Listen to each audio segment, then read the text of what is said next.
Hey guys, welcome to the third part of our 8086 microprocessor architecture. This is basically a continuation of our part 2. So if you have not seen the part 1 and part 2 of the series, please go to my channel and watch those videos in order to understand the concepts that I will be discussing in this video very clearly. In this video, I will be discussing about EU or the execution unit. If you know about the BIU from before, then you can continue watching this video. Otherwise, I will suggest you to please go to my channel and see the part 1 and part 2 in order to understand the BIU clearly. So let's start with our EU without waiting. So before starting, let's have a quick recap of our previous lecture. That is the part 2 of our 8086 microprocessor architecture. So in the previous video, we learned about how instructions are fetched from the memory by our BIU and the internal structure of the BIU in detail. Then we saw how instruction is stored in the 6-byte prefetch queue.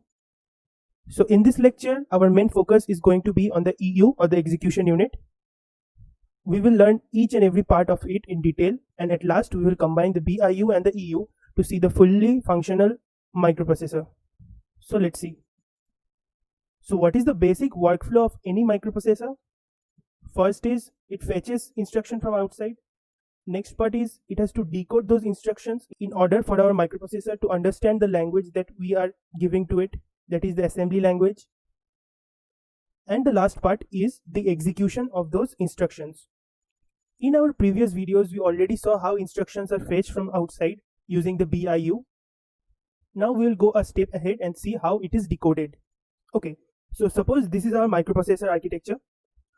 In the previous video, we saw the upper part is the BIU and the lower section is the EU.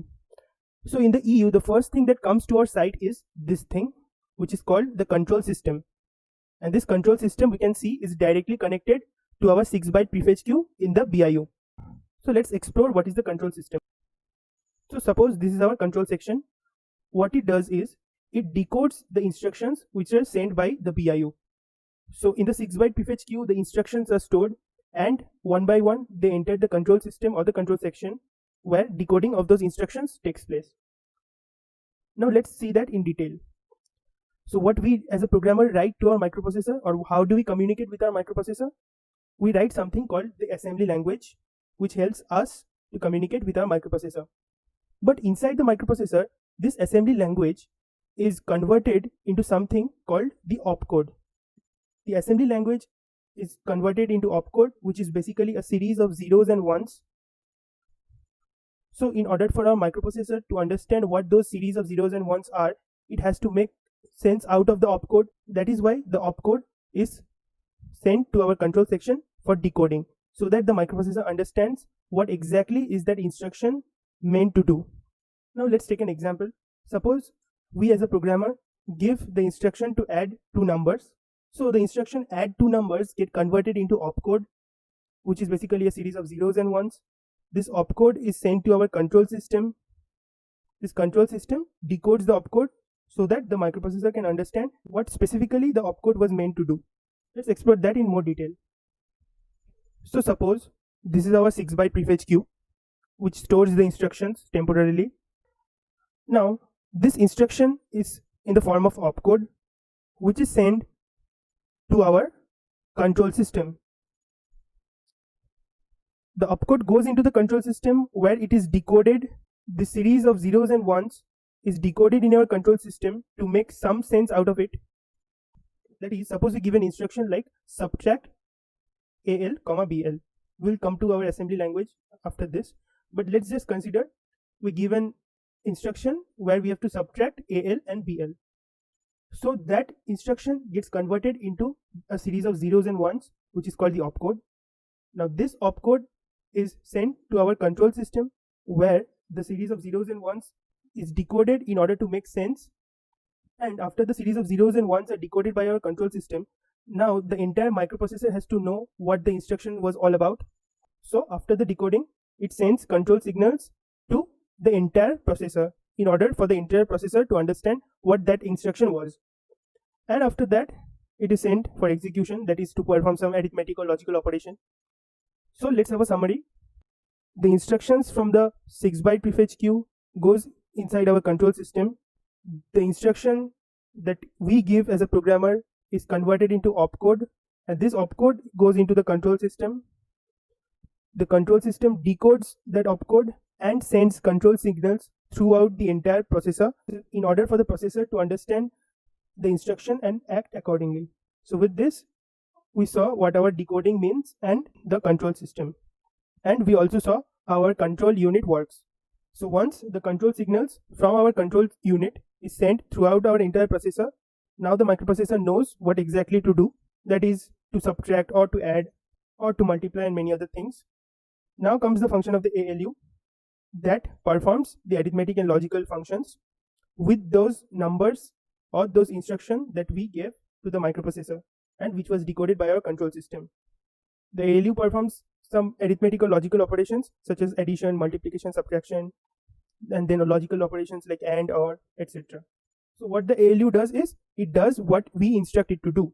So the instructions that we give, that is followed by the ALU. The ALU knows what exactly to do since the instruction has been decoded by our control system. So the next thing that we can see in our EU section is this box. So what does this box have? This box are nothing but registers. So we can see we have 1, 2, 3, 4 registers and 1, 2, 3, 4, 5, 6, 7, 8 registers at the top. So these are our 4 registers that we can see in our diagram. The SP, BP, SI and DI. These are basically called the offset registers. We'll come to the detail in the next slide, but let's just know and get familiar with what these registers are. And the 8 registers that we can see here are this. These registers, that is the offset registers, are 16 bits register, and each of the register at the top are 8-bit register. And these 8-bit registers are called the general purpose register. We'll come to the details later, and we'll also see what this means in the next slide. So as we saw in our last slide, these 4 registers in the bottom are called our offset registers. And what is the function? The offset registers have the offset address for different segments that is in our memory. So in order to understand what is an offset address and what is a segment, please refer to part 1 of 8086 microprocessor if you haven't. And if you have seen the video, I hope you are understanding. This 4 register points to the offset address of different segments in our memory. We saw in our BU we had an offset register called the IP, which points to the code segment in our memory. And these 4 registers point to different segments that are in our memory. Let's see what are those. Suppose this is our offset registers. The first is called the SP, the next one is called the BP, third is called the SI, and the fourth is called the DI. Now we saw previously in our BIU video that the IP holds the address of our code segment in the memory. Similarly, the SP and BP holds the address of the stack segment in our memory. Now what is stack segment and where it is? In order to know that, I'm telling you again to see the part 1 of the 8086 microprocessor video. And the SI holds the offset address of the data segment, and the DI holds the offset address of the extra segment. So to summarize, there are 4 16-bit offset registers in our EU. They are called SP, BP, SI and DI. The SP and BP points to the stack segment that is in our memory. The SI points to the data segment, and the DI points to the extra segment that is there in our memory. Now after we are done with these 4 registers, let's talk about these 8 registers. So these 8 registers are called the general purpose register. All the 8 registers are 8 bits in size, that is it can hold 8 bit of data. Suppose this is our 8 registers that we have in our architecture. The first one is the AH, second is the AL, similarly BH, BL, CH, CL and DH, DL. All of them are 8-bit registers. Now, if we want to store a 8-bit number, then we can store it in these individual registers. But if we have a 16-bit number, what we can do is we can combine AH and AL, which will give AX, which will become a 16-bit register, and we can store a 16-bit number in both of them. The AH will have the first 8 bits and the AL will have the next 8 bits of the 16-bit number. Similarly, for BH and BL we have BX, for CH and CL we have CX, and for DH and DL we have DX. All these are 16-bit registers which are formed by combining these 2 registers.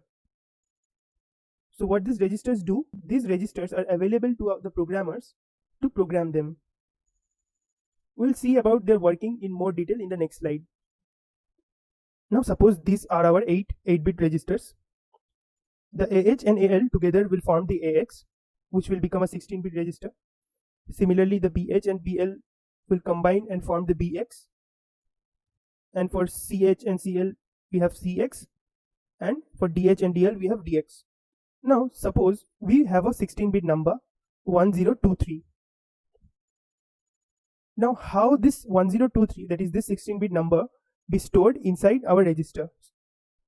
This is an 8-bit register and this is also an 8-bit register. So the 16-bit number cannot be held in each of them. So what we can do is this 10 or the first 8 bits, that is the 1 and 0, goes into our AH.